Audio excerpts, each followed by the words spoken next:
All right, let's talk about Kubernetes. You probably heard about it, you know it's a huge deal for running applications, but getting started can feel, well, a little intimidating.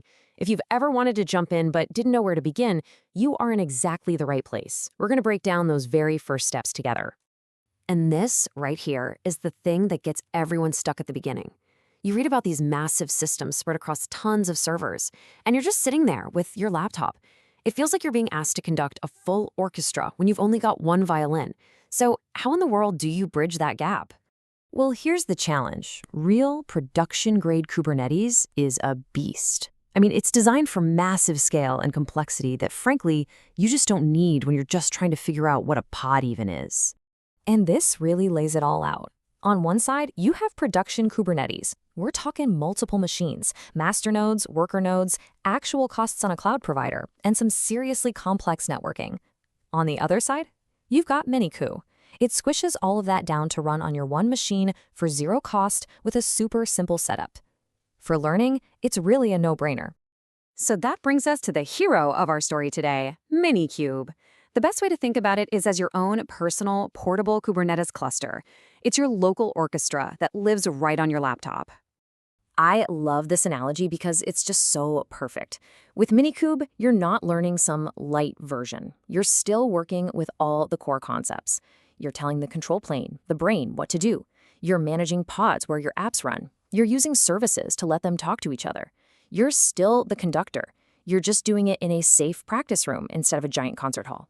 And here's why it's such a game changer. Just look at this. You get like 90% of the real, authentic Kubernetes behavior, how it actually works in the wild, for maybe 10% of the setup pain. It is hands down the most efficient way to get that crucial hands-on experience. Okay, so to get our local orchestra up and running, we need a couple of things. It's not just Minikube by itself.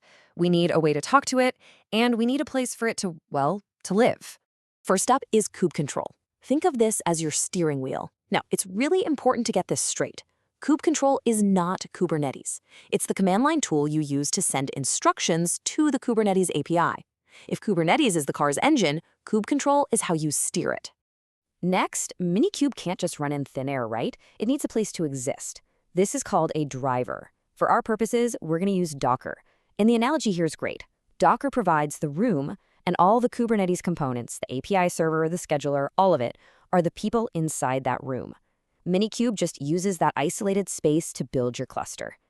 So, with our toolkit ready, we've got the steering wheel, kubectl, and we've got the room, Docker. It is time for the magic moment. Let's actually fire up our local Kubernetes cluster.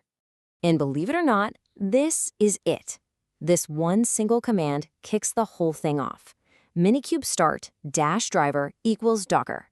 We're just telling Minikube to start, and we're specifying that it should use our Docker installation as the environment to build in. You hit enter on this, and the magic starts to happen. So what's actually going on behind the scenes when you run that command? Well, a ton. Minikube is doing all the heavy lifting for you. It's pulling down the right images, it's downloading all the Kubernetes parts, it's firing up the control plane, setting up all the internal networking, and, this is a big one, it updates a special file called kubeconfig, so your Kube Control steering wheel automatically knows how to find and talk to your new cluster. So there we have it. Our cluster is up, the orchestra is tuned and waiting for a conductor. But an orchestra is pretty useless without some music to play, right? So let's prove our cluster actually works by giving it a job to do. Let's deploy our first application. All right, here's our next command using our Kubernetes steering wheel. We're telling Kubernetes to create a deployment. You can think of a deployment as a blueprint that describes what you want running. We give it a name, Hello Ansh, and then we tell it which container image to use. That's it. We're telling the cluster, go find this image and run it for me. And what's so cool is that this one little command set off a whole chain reaction inside Kubernetes. It created that deployment blueprint, which then created something called a replica set to manage copies, which finally created the pod where our application is actually running. This proves it. Minikube isn't some fake Kubernetes. This is exactly how it works in the real world. Okay, awesome. Our application is running in a pod, tucked away safely inside our cluster. Which of course brings up the most important question, how on earth do we actually see it from our own computer? The answer is with a Kubernetes service. We use the command kube control expose on our deployment. And the really critical part here is dash type equals node port. This tells Kubernetes, hey, I need you to open up a port on the cluster itself and forward any traffic that comes in straight to my application's pod.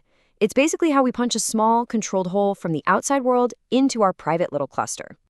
Now, as you start playing around, you're going to run into things that just seem weird. But in the world of Kubernetes, these gotchas aren't frustrating bugs. They're actually clues. They're amazing opportunities to learn something deeper about how this whole system thinks. Let's look at a couple. Okay, this is a classic. You finally get the URL for your new service, you open up a terminal, and you try to ping it to see if it's alive, and it fails. Nothing. Your first instinct is probably, oh no, my app is broken. But the real reason is something else entirely. The problem is you're using the wrong tool for the job. The ping command uses a protocol that's basically just for checking if a machine is on the network. It's like shouting, hey, are you there? But our web application is speaking a different language, HTTP, which is for having a real conversation. So ping doesn't work, but if you go to that URL in a web browser or use a tool like curl, it'll work perfectly. This little gotcha just taught us a key networking lesson.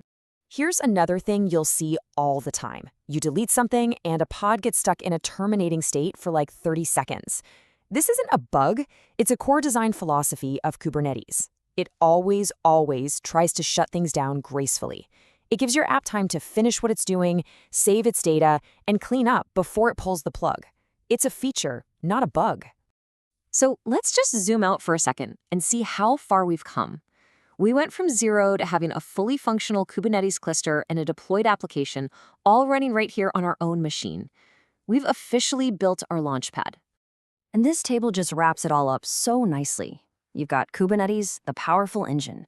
You've got Minikube, our safe practice room. You have kubectl, our precise steering wheel. And you have Docker, the environment that provides the room for it all to happen. When you understand how these 4 pieces fit together, you've got the foundation for everything else. And that's where we're going to leave it. You've taken that first, huge, important step. You've seen the concepts in action, you've run the commands, and you've built your foundation. So the only question that's left is, what amazing thing are you going to build next?